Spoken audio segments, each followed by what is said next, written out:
Hey there, you're watching Bare Knuckle Binder. Welcome to the channel. Today I am going through and getting an old Sun Tach to work properly.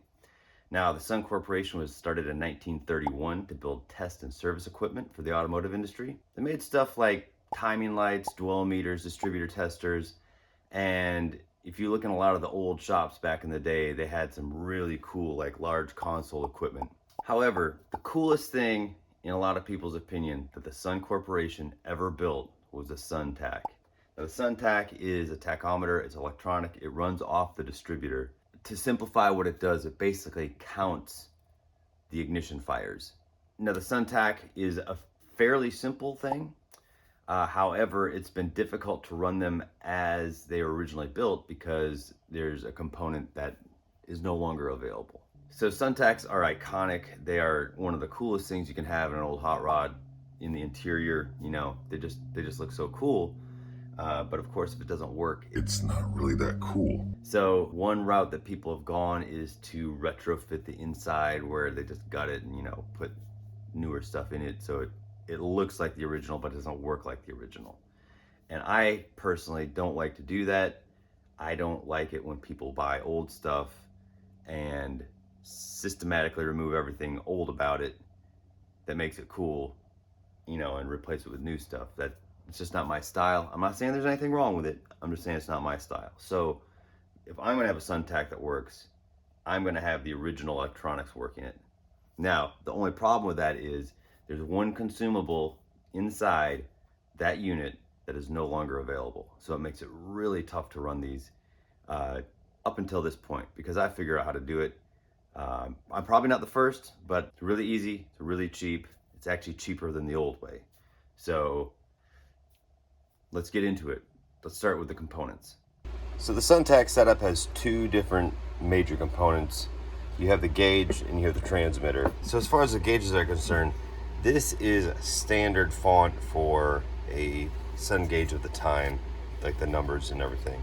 Now in the early 50s, having a Sun Tach was actually an option for internationals. So much so that Sun actually took the number fonts off of international gauges and put them on their gauges. So if you're looking for a Sun Tach for your international, you can tell them by the font, it'll match your gauges. So anyway, so this is actually the gauge out of Della, the S160. It's got the cup, it's got everything, it sits on the dash. See that it's flat across there. Some of these mounting bases are rounded for a steering column, which is much more of a muscle car look. I tracked down this one for the Coleman. Now, what's to note about these gauges, your economy ends around 26, and the economy on this one ends around 23 there. And that is because, so I had to track down this one for the Coleman. The reason being is that this one is for a, I call them blue diamonds. They called them black diamonds for a while in the 50s, like super black diamonds. But you're, let's say like a 269 or a 250 or a 282 or a 308, they rev lower than these. The rev ranges are lower. So this is for the motor, the inline six motor that actually has the distributor that comes up on top. And this should be for like a silver diamond, black diamond, blue gray diamond. So, all right, so the second part of it is a transmitter. They're pretty simple. I mean, this is pretty simple stuff. They have a blocking oscillator in there, they have a few capacitors, and they have a battery. The thing that really prevents people from using these nowadays is that the batteries aren't available. So we're going to get into that now. This is Della's original transmitter. This was on the firewall when I got it in the junkyard. There's 4 screws in the back that we had to take out to get this thing apart. All right, with those 4 screws removed, comes apart, and this is rough looking. That looks like crap in there. There's mud daubers that were in there. A lot of moisture got in there. The oscillator there is very rusted. I don't know if it still works. this is a hack job of putting capacitors in, and right here is the old battery that's just corroded in place. I was planning to take this thing and completely refurbish it, go through the oscillator, clean it up, solder in new capacitors, and figure out the battery situation. However, I have since found 2 of the same transmitters that will work in much better condition. So let's open those up and see what's going on with them. All right, so with the 4 screws removed from each,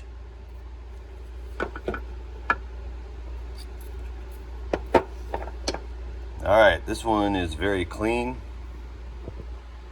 Look how that oscillator looks. That's Della's just a... So this one's nice and clean. This one looks like it's never even been used. I think this is new old stock. It doesn't even look like it's had a battery in there. That one has clearly had one in there. So you can also see with these capacitors, this looks factory, this looks factory, that looks cobbled together. Now, something I look for, the ends of caps when they're bad, especially electrolytic caps, will bubble up, and it looks like this is a little proud on the end, but that's actually the sealing compound they have for these. So I think these capacitors are good. We're going to give them a run. If we have problems, that's probably the first thing I'll address. If you do have to do a cap job in one of these things, it's really not that bad. It's an easy solder situation, and you just have to be sure you replace all of them. There's 4 of them, and there's 2 on the back side of this. So you open up these 2 screws, pull the thing open, and then there's some more on the back. So a lot of people send these off and have them turned into dummy housings or whatever. I'm not exactly sure how the process works, but basically it turns this into like more of a digital gauge instead of an analog. The reason that's impossible for these to be used in the original way they were intended is because a battery goes right there. You can see it there. Use the Mallory RM12R or a Sun 17667. Those batteries are unavailable. And what they are is mercury batteries. I think you'd be pretty hard pressed to find mercury batteries nowadays. The reason they use mercury batteries in these instead of like alkaline or whatever batteries is that mercury batteries maintain voltage until the very end, whereas other batteries will taper off voltage. But these need a very steady voltage. So this is actually an old mercury battery out of one of these. Part numbers even match, buddy. So you can see at the bottom here, maybe you can't, 1.35 volts. So this sucker has to be 1.35 volts all the time. I've heard of guys putting AA batteries in here when they run their cars and then just taking them out when they're done so they don't run down. But I've got a better idea. I've mentioned it before. I've threatened to do this project for a long time, finally getting around to it because I really just need to clean projects off my bench and just get this stuff done. So this is an LM317. I mentioned this before when I was working on the Coleman. All this is an extremely simple voltage regulation circuit. You can buy these components for a couple of cents, probably less than $1. Who knows, with inflation, probably $1. I buy these bulk on eBay or Amazon, whichever is more convenient to me. And I use them a lot in various projects, mostly dealing with gauge voltage.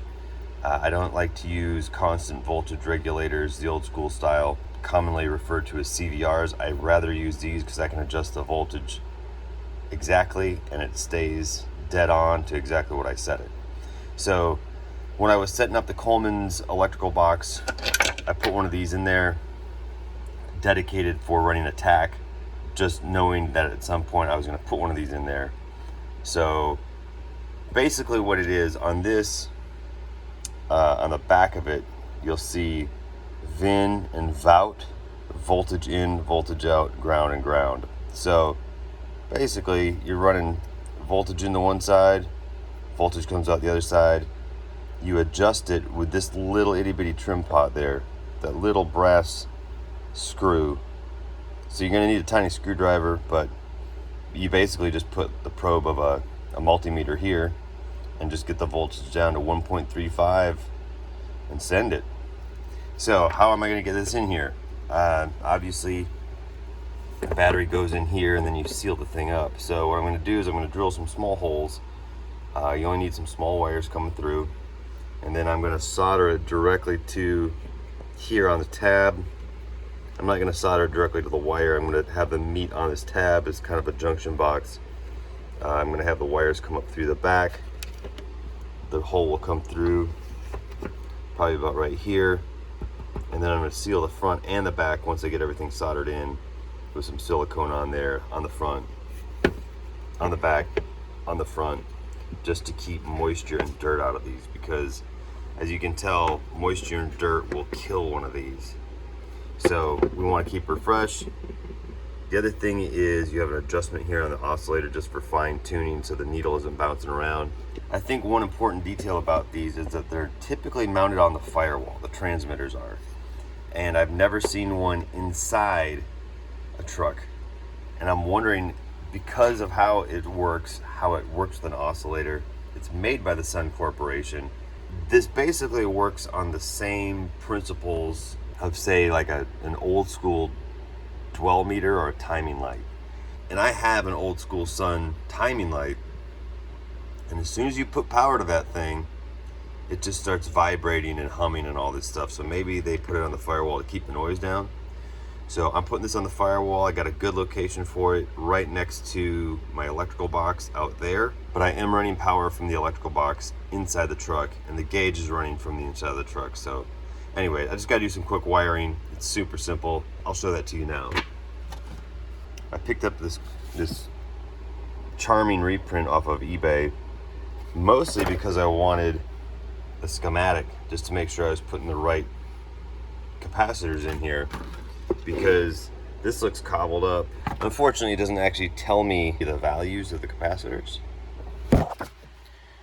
Actually, the most helpful thing about this is that it has a no-nonsense factory setup for how to wire this thing. So this is what the back of the gauge looks like, at least on this one. They all look a little different. Let's see here. See that one? It's a little different, but you got a positive terminal, you got a negative terminal, you got the light housing, and then you'll have an adjustment dial. Sometimes it's on the front of the gauge. So that's how you hook this up. Positive, negative, light. Positive goes to the positive tab, negative goes to the negative tab on the transmitter. Then you got one that goes to the distributor or the distributor side of the coil, and that goes to ground. I made this a while back when I was getting ready to do this project, so I have the wiring harness for the gauge on hand. So let's wire that up. Alright, so that's how she looks harnessed up. It's worth a mention that this is basically an old dash light insert. It goes into the housing here, it just snaps right in. However, this is in a bakelite surround, so it's not grounded. So it has a ground wire that comes off of it, and then this is the hot wire. Then on the wire ends of the harness that I made, this is for the light. I actually put a mark on the hot wire, and the ground wire is just blank. However, with the bulb, it's not that big of a deal since light bulbs are non-polarized. Electricity can flow through them either way. But on the transmitter ends, I have the positive marked over here with the gold on it, and the negative is blank, and I need to keep those polarized. All right, now before I put this in the truck, I just want to mention real quick, this one has it on the back, this one actually has it on the front and the inside, but this one has it on the front here. What these do is it adjusts where your zero is. So the needle will come down. Look at that, one's a little below the line on idle. That one sits dead zero. I've already adjusted that one. And I've already adjusted this one. It's really simple. It's just fine adjustment. So this one actually has it on the front. This is what this gauge came in originally, so this one has that thing on the front of it, so I have to open this up to adjust it. This one actually has it on the back. See, it's right there. And so this one actually doesn't work on it. It's just, I just wanted this one in a black housing. You can see it's brass under there. I really like the look of that. And I found a black dash cup for it. So it just looks really good in the truck. So in the name of vanity, I switched it all around. So anyway, if you need to adjust it, you adjust it on the back there, on the back there, on the back on this one, depending on your gauge. If it's adjustable on the front, it'll be on the front. There's one on the back of this one too. Pretty straightforward. Anyway. All right, let's go put this in the truck. So I figure the transmitter would go best here. Got this.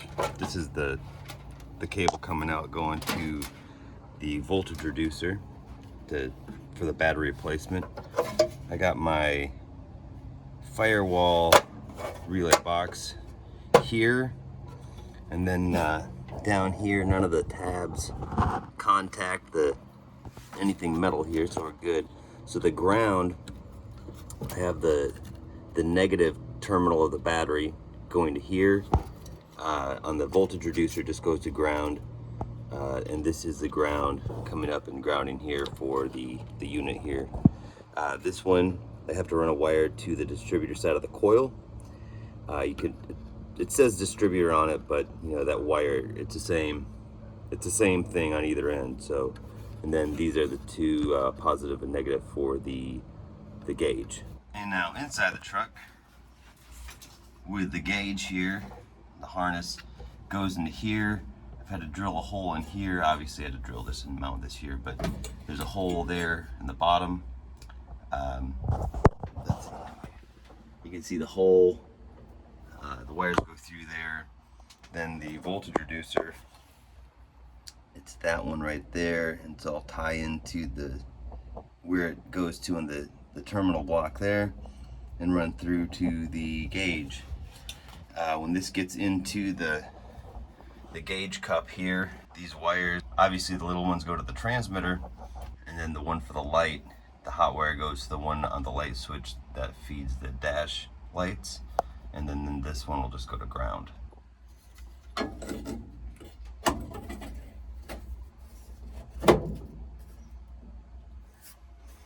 Nice. Okay, so we got these two sets of wires. I think I was describing them wrong. These fat ones, not that it totally matters just because I made this harness, but these fat ones are for the gauge to the transmitter, and these smaller ones are for the dash light. Did some quick wiring. These are the two that go to the gauge. It's a positive, negative, and this goes to the distributor, which actually comes out over here, and I put it on the distributor side of the coil. Like I said before, either end of that wire doesn't make a difference. I just did it this way because it's cleaner. And then got the wire. You can see it just going through there. That's the one that's concealed and going to the battery terminal in here. And that is going up into the cab. So let's see what we got in there. All right, so here is the tach regulator. And here we have, actually I made this a grounding bus, and this is actually grounding the light. But this is the voltage out for the tach. And so I'm gonna fire up the truck. I'm just gonna double check the voltage that it's at 1.35 volts. And we're gonna see what our tach's doing. I'm gonna have to adjust that down.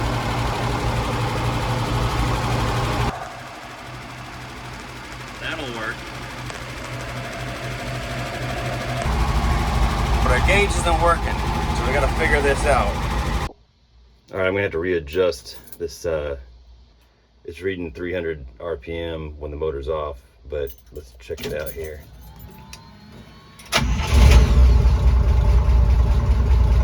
Yeah, that's pretty cool, huh?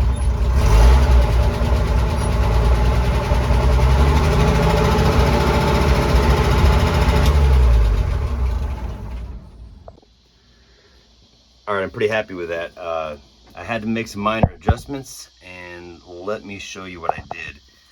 First, I took running the positive voltage out, and then I ended up running a basic ground out. This is for, it seemed like it worked better if you have an isolated ground instead of sharing a common ground like a battery would. It would have an isolated ground, obviously.